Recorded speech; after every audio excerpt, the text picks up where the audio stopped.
Good morning students. 10वीं वाले बच्चे, सिद्धि हिंदी विद्यालय के इस ऑनलाइन क्लासेस में आपका हार्दिक स्वागत है। अब बच्चों, यहाँ पे हमारा ये जो काव्य, छठा काव्य, पहला पढ़ा, दूसरा पढ़ा, तीसरा हमें नहीं पढ़ना था, चौथा काव्य पढ़ा हमने और पांचवा काव्य नहीं पढ़ना, छठा काव्य अब हम पढ़ेंगे। ठीक है, आपके पास अभ्यासक्रम की सूची मैंने आपको भिजवाई, मेहरबानी करके नहीं लिखी है तो हर सब्जेक्ट की, हर विषय की जो अभ्यासक्रम की सूची है आप अपने सब्जेक्ट की कॉपी में लिख लो, ताकि आपको पन्ने पलटने की या वीडियो फिर ढूंढने की ज़रूरत ना पड़े। समझ में आया?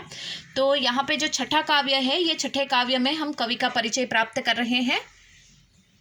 कवि का परिचय प्राप्त करते करते हमने देखा, सबसे पहले तो यहाँ पे उनका जन्म कौन सी साल में हुआ, कौन से जन्म स्थल, बिहार के दरभंगा जिले के सतलखा गांव में उनका जन्म हुआ 1911 में। ठीक है, उसके बाद उन्होंने की आरंभिक शिक्षा संस्कृत की पाठशाला में हुई। जैसे जैसे समय बढ़ता गया वे कोलकाता और बनारस जाकर उन्होंने अभ्यास किया। उसके बाद उनका जो मूल नाम है वो वैद्यनाथ मिश्र है। उसके बाद उन्होंने 1936 में वो कहाँ गए? श्रीलंका जाने के बाद वहाँ से उन्होंने बौद्ध धर्म की दीक्षा प्राप्त की और बौद्ध धर्म की दीक्षा प्राप्त करने के साथ साथ फिर वो अपने जीवन में आगे बढ़े। ठीक है, जीवन में आगे बढ़े तो जिस प्रकार से यहाँ पे भारत वापस 2 साल के बाद वो भारत आते हैं, स्वदेश लौटते हैं और फिर भारत में भी तरह तरह के कोने कोने में वो यात्रा प्रवास करते हैं और साहित्य को बटोरने का प्रयास करते हैं। उनकी जो प्रमुख रचनाएं हैं, उनकी प्रमुख रचनाओं के बारे में भी हमने पढ़ा, जैसे युगधारा, सतरंगी पंखों वाली, हजार हजार बाहों वाली, तुमने कहा था, पुरानी ज्योतियों का कोरश, आखिर ऐसा क्या कह दिया मैंने, मैं मिलिट्री का बूढ़ा घोड़ा, ये उनकी रचनाएं हैं। उनकी सारी की सारी रचनाएं नागार्जुन रचनावली के नाम से 7 खंडों में प्रकाशित हैं। इतना ही नहीं, यहाँ पे उनको बहुत सारे पुरस्कार दिए गए हैं। उन्होंने मैथिली भाषा में भी काफ़ी काव्य की रचनाएं की, जिसके लिए उनको साहित्य अकादमी पुरस्कार प्राप्त हुआ है। ठीक है, इसके साथ साथ यहाँ पे उनको बहुत सारे बिहार की ओर से भी राजेंद्र पुरस्कार प्राप्त हुआ है, हिंदी अकादमी पुरस्कार, उनके बाद दिल्ली का शिखर सम्मान प्राप्त किया गया है, उत्तर प्रदेश का भारत भारती पुरस्कार। तो आप सोच सकते हो कि हम एक ऐसे साहित्यकार को पढ़ रहे हैं बच्चों यहाँ पे, जिन्होंने अपने जीवन में उनका एक ही जैसे लक्ष्य हो, साहित्य की सेवा करना। उनकी रचनाएं बहुत विशिष्ट प्रकार की थी। अब यहाँ से करीबन बच्चों हमारा बाकी है, राजनैतिक सक्रियता के कारण उन्हें अनेक बार जेल जाना पड़ा।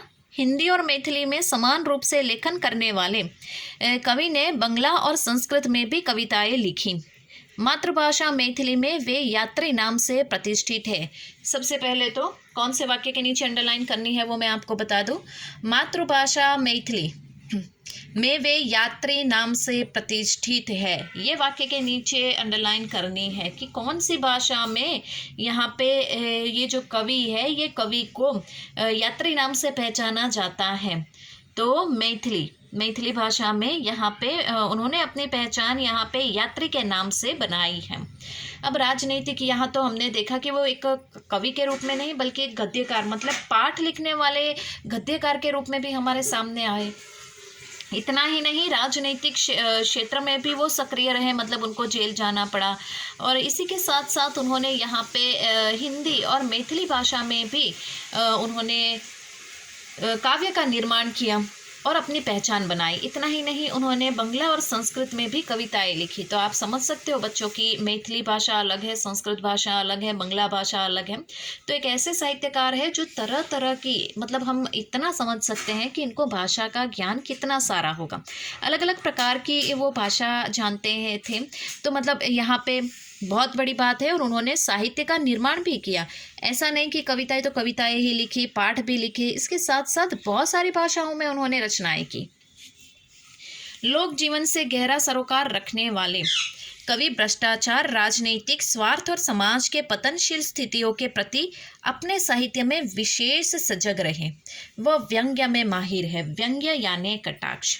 अब यहाँ पे मैं आपको बता दूं कि ऐसा नहीं है कि साहित्य के साथ ही वो जुड़े रहे, साहित्य की सेवा तो उन्होंने की, लेकिन यहाँ पे उन्होंने अपने लोक जीवन के साथ भी वो जुड़े रहे। किस प्रकार से? तो जैसे कि लोक जीवन के साथ जिस प्रकार से इंसान की जो स्थितियाँ जुड़ी है, जैसे भ्रष्टाचार है, राजनीतिक स्वार्थ है, ठीक है ना, समाज का पतनशील स्थितियाँ हैं, उनके प्रति भी उन्होंने मतलब वो सजग रहे और साहित्य में उन्होंने लिखा। ऐसा नहीं कि उन्होंने सिर्फ काव्य ही लिखे, पाठ ही लिखे, प्रकृति के ऊपर लिखे, तरह तरह की भाषा को ध्यान में रखकर उन्होंने लिखा, लेकिन उन्होंने राजनीति को देखकर भी अपने काव्य के क्षेत्र में उसका निर्माण किया कि किस प्रकार से भारत देश अर्थात किस प्रकार से स्थितियां हो रही है, किस प्रकार से भ्रष्टाचार बढ़ रहा है, राजनीतिक स्वार्थ को सिद्ध करने के लिए इस क्षेत्र में कौन कौन सी कार्य किए जाते हैं, इस क्षेत्र के लोग कैसे होते हैं, समाज का पतन होगा तो ऐसी स्थितियां किस प्रकार से इंसान के लिए विकट बन जाएगी, ये सारी बातों को भी उन्होंने अपने काव्य में दर्शाया है, वो भी अलग अलग भाषा के माध्यम से।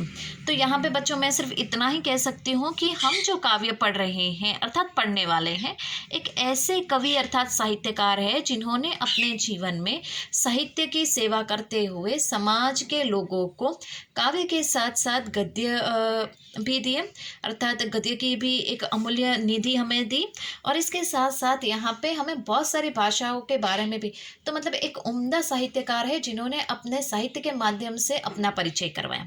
किसी इंसान का परिचय करना होता है तो हम कितना करें, उनके नाम अर्थात उनके जो जन्म स्थान है वह, उनके हम कहते हैं ना कर्म कार्य, यहाँ पे कार्य से ही यहाँ पे ये जो कवि हैं उनका परिचय हमें प्राप्त होता है। तो बच्चों आज जो है हमें यहाँ तक मतलब कवि का परिचय हमने प्राप्त किया। आगे वाले जो है नेक्स्ट वीडियो में हम लोग क्या करेंगे, काव्य का परिचय लेंगे, ठीक है। काव्य का परिचय मतलब काव्य का भावार्थ और सारांश।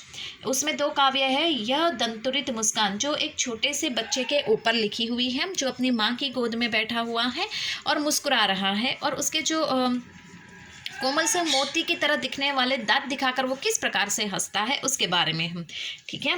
उसके छोटे से बच्चे के ऊपर यह दंतुरित मुस्कान यानी दूधों की तरह चमकने वाली उसकी ये मुस्कान कितनी सुंदर है, छोटे बच्चे के ऊपर उन्होंने ये काव्य लिखा है। और दूसरा काव्य उन्होंने फसल अर्थात ये जो खेती बाड़ी होती है ना उसके बारे में उन्होंने ये काव्य लिखा है। तो उसके ये विस्तार से हम लोग सारांश और भावार्थ की चर्चा आगे वाले नेक्स्ट वीडियो में करेंगे। तब तक के लिए हम यहाँ पे रुकते हैं, यहाँ पे हमारा ये जो कवि का परिचय है वो ख़त्म होता है। आगे वाले सेशन में अर्थात आगे वाले वीडियो में हम क्या करेंगे, यहाँ पे काव्य के भावार्थ को देखेंगे। तब तक हम रुकते हैं। Thank you.